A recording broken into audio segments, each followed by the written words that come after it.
Hey guys, welcome back. As the year 2025 is about to end, and Appian has released all its features for this year, starting from the version 25.1 to the version 25.4. So let's review what are the best features which have been released by Appian this year, which is going to make a lot of impact in our development activities as well.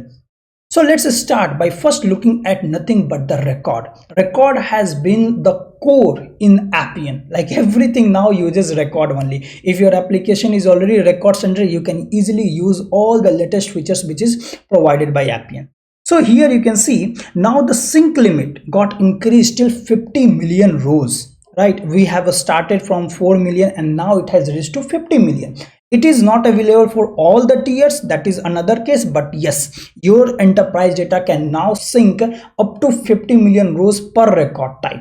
Now let's move to the next point, that is write throughput. So when you are using write records in Appian, this is the write records and you are writing huge amount of data and multiple people are also accessing at the same time and huge data is getting written there, so performance will be better this time. So higher throughput is there, so it will have better performance. Even if you write huge amount of data, let's say like we are writing about 10,000 here, and if you see here memory it has taken and within the same minute it is trying to write it. But here it is not that much clear. When multiple people will access at the same time, then it will show you the real power.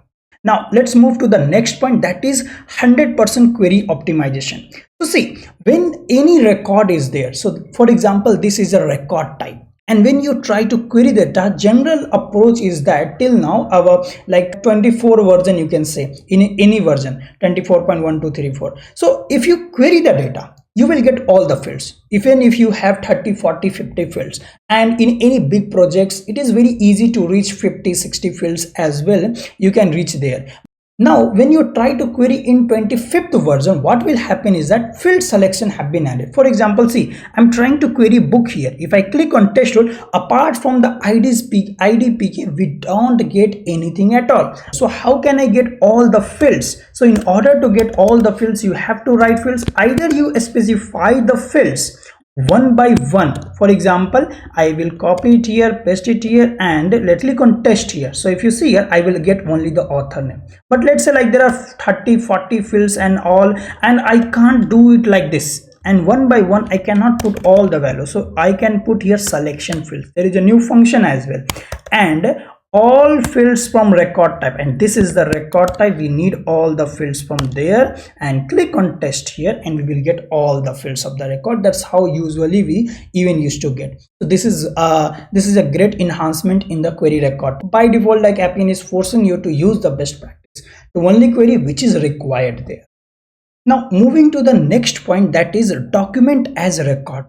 Now this is really a great feature here. Now this feature really changed the way we used to work with the documents in Appian. We used to create the record type separate table to store the document ID and everything. But now if you directly use the record types here, you don't have to do all these things. Appian will automatically do it for you. For example, if you see here, this is the MA employee document. This is a record type, and if you see here, it has a relation with the document, and this document is nothing but the system defined record type, just like a user record type, and it will have all the properties of the document like name, file, size, URL, everything, and directly you can query the documents as well. And not only that, in the document record type, if you have, you can also monitor the disk space, how much it has been used, if any unreferenced or orphaned documents are present in your application or not. Even it can tell you that. And there is a way to sort, filter, and download or delete the documents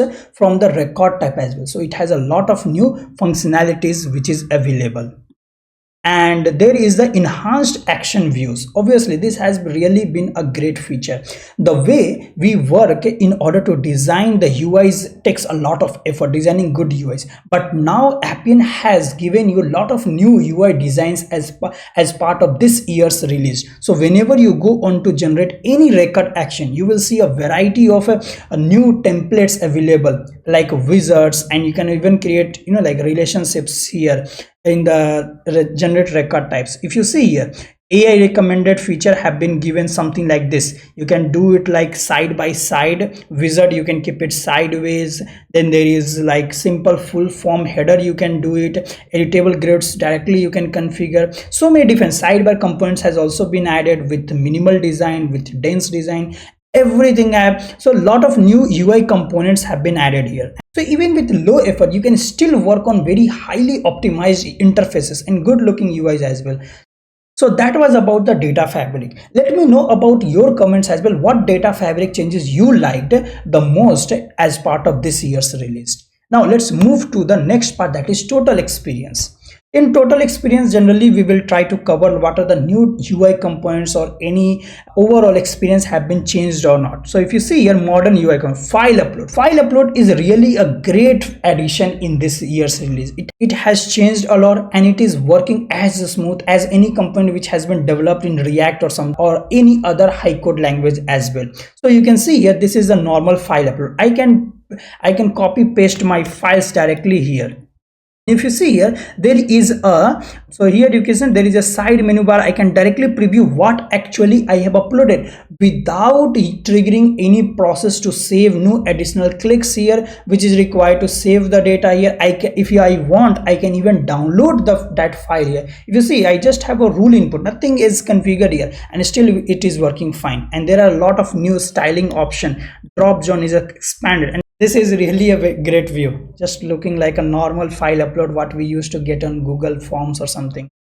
So now onwards, like we don't have to think too much about uploading a file and discussing back to back with business that we cannot do that or something like this. We can focus on our some other important areas about the projects. Now file upload is having a, so from the UI perspective I found that this was really a great addition in this year's release. Let me know from your point of view, like what has been the best release from the UI perspective in this year. Okay, now moving to the next part, that is AI.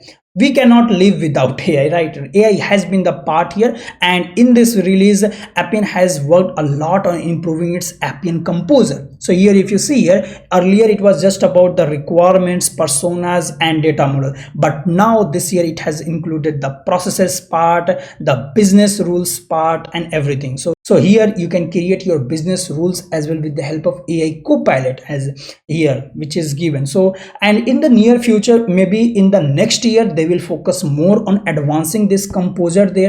I guess they have now started to include the new LLM models as well directly to be integrated with Appian. So maybe in future, if they integrate directly with GitHub Copilot or something like this, it will be a great addition. So it will be great addition as point of AI point of view as well.